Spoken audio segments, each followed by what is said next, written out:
দেখো ABT test পেপারে most important question কী বলেছে আমাদের, এখানে পিএইচ এমজিসিএল, এখানে CO2H2 দিয়েছে, আমাদের এ প্রোডাক্ট হবে, এখানে Ag2O দিয়েছে, এখানে বি হবে, এবং Br2CCl4 দিলে আমাদের সি প্রোডাক্ট উৎপন্ন হবে। ঠিক আছে,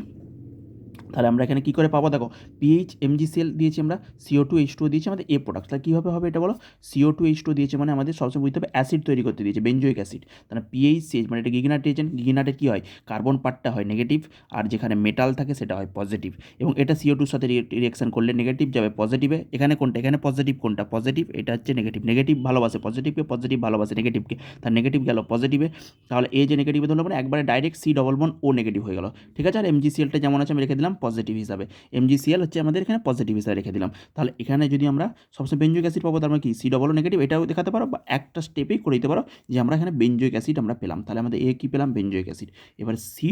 এই যে বেঞ্জোইক অ্যাসিড সেখানে যদি আমরা Ag2H2O দিই, তাহলে আমাদের কী হবে, COOAg হয়। ঠিক আছে, C নেগেটিভ, এটা C নেগেটিভ পার্ট, এটা H পজিটিভ, তাহলে হচ্ছে নেগেটিভ পার্টটা সবসময় Ag কি প্লাসকে নিয়ে কী হবে, COOAg, তাহলে COOAg পেয়ে যাবো নাকি হান্স-ডিকার রিয়াকশান, যেখানে আমাদের CO2 বেরিয়ে যাবে, বেরিয়ে যে কী হয় বলো, যে বলো বিআরটা আমাদের এন্ট্রি হবে, ঠিক আছে, আর C OOAg দিয়ে কী পাবো বলো, আর বিআর হয়ে যাবে, আর বিআর, তাহলে Br2CCl4 দিলে আর বিআর হবে, এটা আমাদের সি প্রোডাক্ট হবে, হান্স-ডিকার রিয়াকশান। ওকে, বোঝা গেছে, পিএইচ বিআর হয়ে যাবে আমাদের প্রোডাক্ট হবে, আর COOAgটা কী হবে, আর COOAg থেকে আর বিআর হবে।